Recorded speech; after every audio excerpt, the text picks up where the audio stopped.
Let's listen to a story of how the earth will return to its natural form as God created it in the near future. That's written in the Bible. And so what you would have is a rainfall that we cannot fathom, hour after hour, day after day, night after night, for 40 days and 40 nights. And on that day, I'm going to read now from the book of Jasher, which gives us some clues that are kind of interesting. But anyway, he says, and on that day, the day of the flood, the Lord caused the whole earth to shake, and the sun darkened, and the foundations of the world raged, and the whole earth was moved violently, and the lightning flashed, and the thunder roared, and all the fountains of the earth were broken up, such as was not known to the inhabitants before. And God did this mighty act in order to terrify the sons of men, that there might be no more evil upon the earth. Jasher 6:11. According to the book of Jasher, the ancient document, which gives us some insight into the teachings of men back then, the whole earth shook and was violently moved. We also have a darkened sky, which came suddenly, as though violent volcanic activity suddenly occurred, and then huge lightning bolts went through the sky. This description can be found in other ancient manuscripts as well. But what caused this violence? Well, Jasher says God himself. What natural vehicle did he use, or did he directly intervene? Apart from divine intervention, the only other vehicle he has would be a polar shift. The book of Enoch also gives us some clues of this. In those days, Noah saw that the earth became inclined, and that destruction approached. Then he lifted up his feet and went to the ends of the earth, to the dwelling place of his great-grandfather Enoch. And Noah cried with a bitter voice, "Hear me, hear me, hear me," 3 times. And he said, "Tell me what is transacting upon earth, for the earth labors and is violently shaken. Surely I shall perish with it." And after this, there was a great shaking upon the earth. The interesting comment here is that Noah saw that the earth was becoming inclined. There was an observable tilt going on in the axis, and it caused great earthquakes, which upset Noah to the point that he ran to see his great-grandfather about it. Obviously, the men of old in those days were watching and understood the basics of Earth's position in space and how it operated in the heavens. Enoch did, for God showed him everything about it. The flood and the polar shift sets the stage, however, for the next major event. And that was when, in the days of Peleg, the earth was divided. 1 Chronicles 1:19. And unto Eber were born 2 sons. The name of one was Peleg, because in his days the earth was divided. Now the word divided means to split apart, to break up, or to be broken. It comes from the word Peleg, which means to split or to divide. It is interesting to note that the name Peleg actually means earthquake. The entire sequence of the words and their roots imply a massive earthquake, one so great that it literally tore the entire planet into what we know as the continents today. Prior to this event, the Bible implies that the world was one landmass, and there is scriptural evidence to suggest that the world will return to that form in the next major upheaval cycle just ahead. How do we know that? Well, one of the reasons we know that is because Jesus Christ said that as it was in the days of Noah, so shall it be again. In part of the days of Noah, the earth was one solid continent, because Noah lived before Peleg.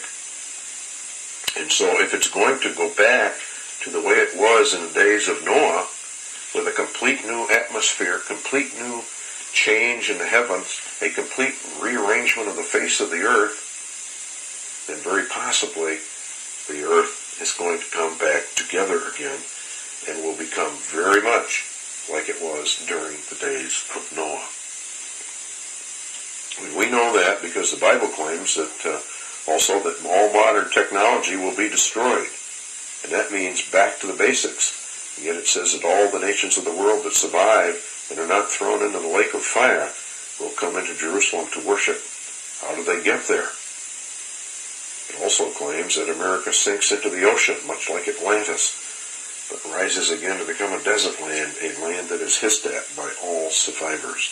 In the book of Jasher, although admittedly cannot be placed alongside the scriptures, but it does show us how, thinking of man back in those days, we find the following remark. The name of one son was Peleg, for in his days the sons of men were divided, which is the Tower of Babel division, and in the latter days of his life, the earth was divided. The earth itself was split apart. Jasher 7:19. The entire landmass of earth, as we have said, was one unit prior to and just shortly after the flood.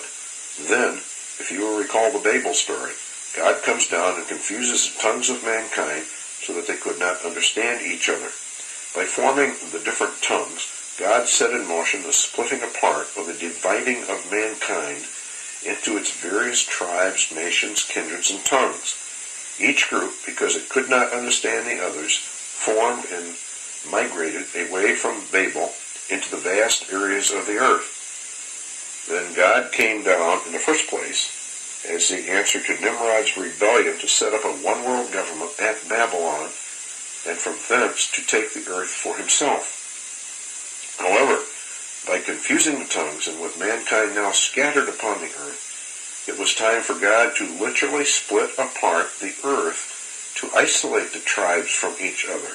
The second phase of the division of man comes, the division of the land masses.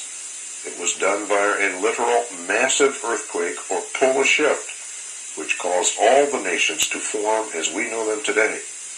And now mankind was not only split by tongues, but also by land masses with large oceans between them.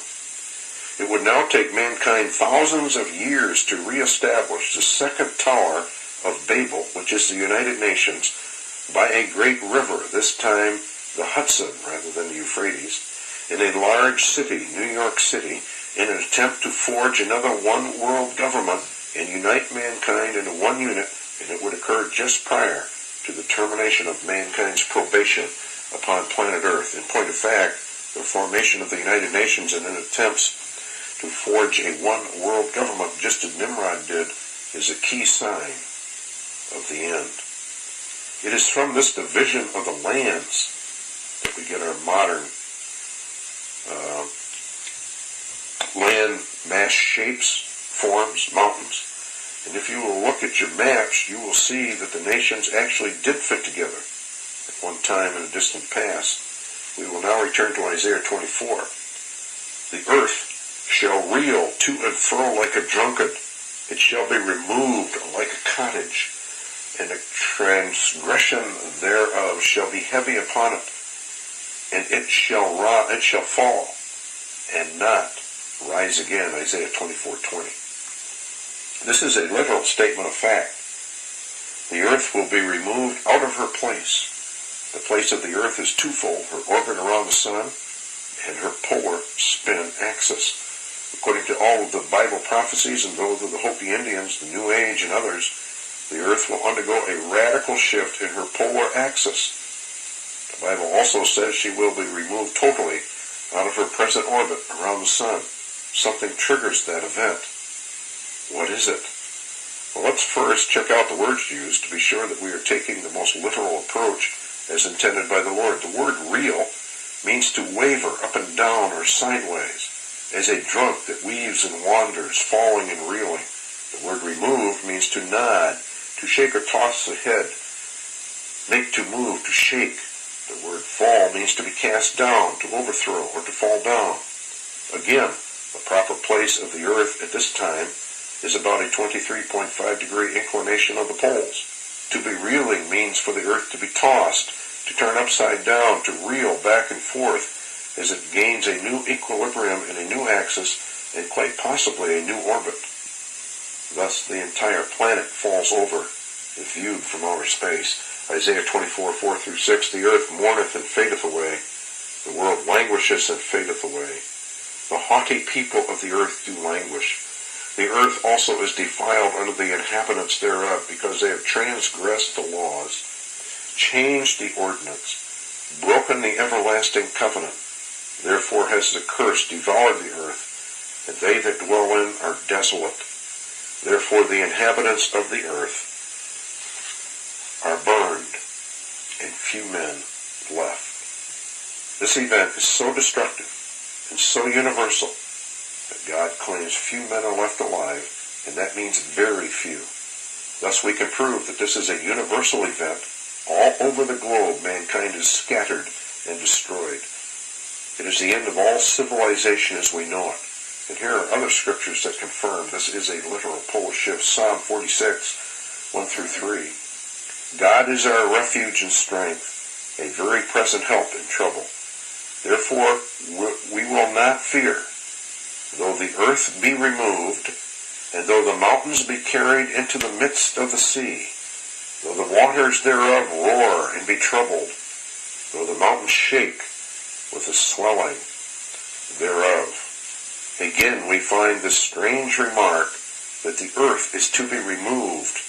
This so-called removal is so massive that it carries the mountains into the midst of the seas.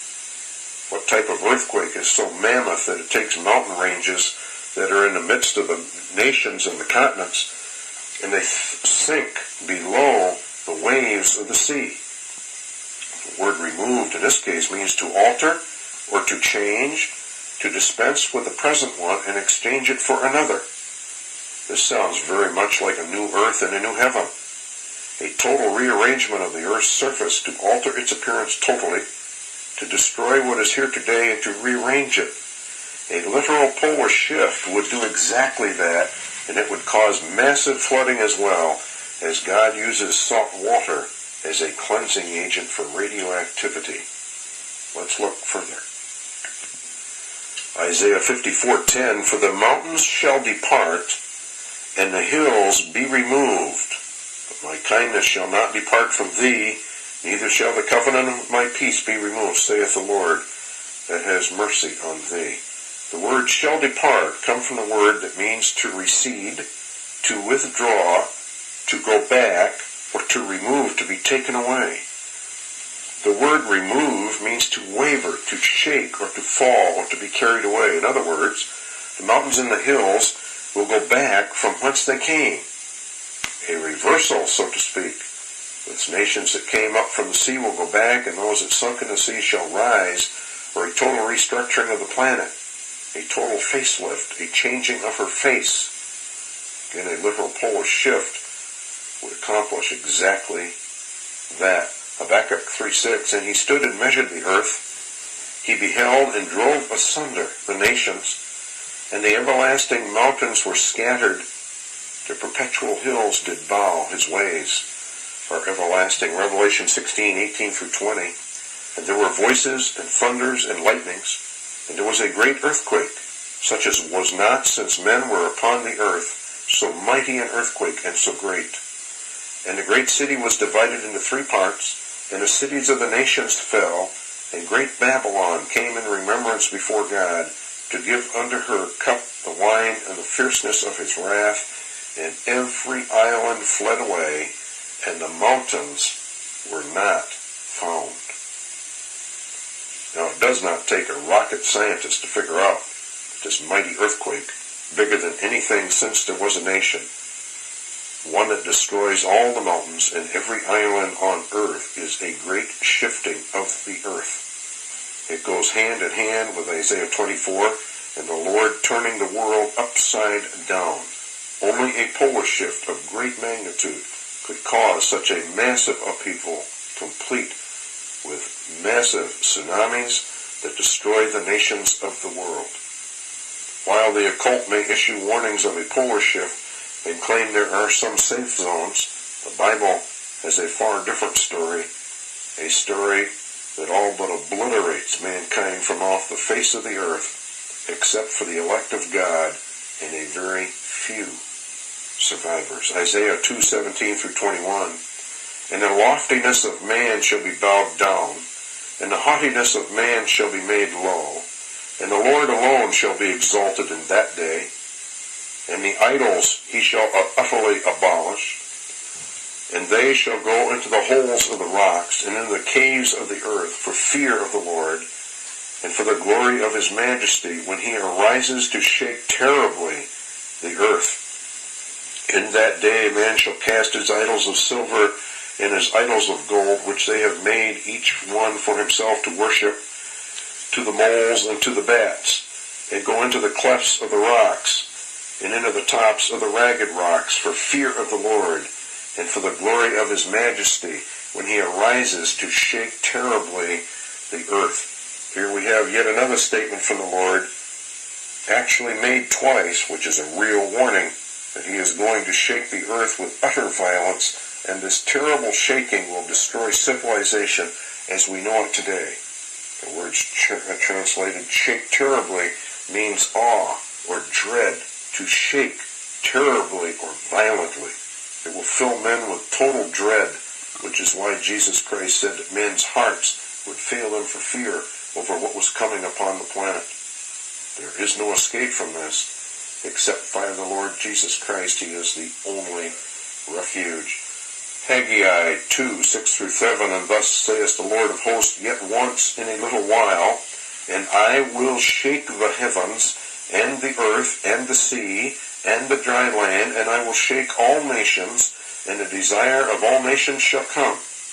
And I will fill this house with glory, saith the Lord of hosts. Job 9, 2-10. I know it is so of a truth. And how should man be just with God? If he will contend with him, he cannot answer him one of 1,000. He is wise in heart, mighty in strength, who has hardened himself against him, and has prospered. Which removeth the mountains, and they know not. Which overturneth them in his anger. Which shaketh the earth out of her place, and the pillars thereof tremble. Which commandeth the sun, and it writheth not, and sealeth up the stars, which alone spreadeth out the heavens, and treadeth upon the chambers of the south, which maketh Orion and the Pleiades, which doeth great things, past finding out, yea, and wonders without number. The earth is again stated to be removed out of her place, and that the mountains are removed. Then it makes mentions that her pillars tremble. What are these pillars of the earth? Could it be that the pillars are in fact the center of her spin axis, sort of like a gyroscope that has one of its pillars in which it rotates? Could these pillars be the poles that she revolves around? And if so, they shake and tremble and finally topple as the earth is turned upside down. In order to understand this from a different perspective, the occult has maintained that the earth periodically reorientates itself in its spin axis. There are many writers of the occult from long past that have said this, and many more writers today. There is vast scientific evidence to prove that the magnetic poles of the earth do shift. In point of fact, there is now modern evidence of such a shift taking place before our very eyes. Airport runways. All runways are numbered according to their magnetic heading through 360 degrees. Thus, runway 18 simply means that you're heading due south 180 degrees from magnetic north.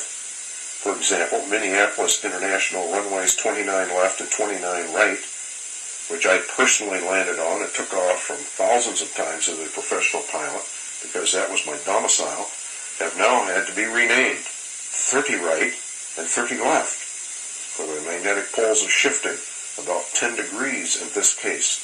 The poles do wander. Other runways are having the same problem. As we near the shift itself, the entire system should become unstable. Okay, I'm going to leave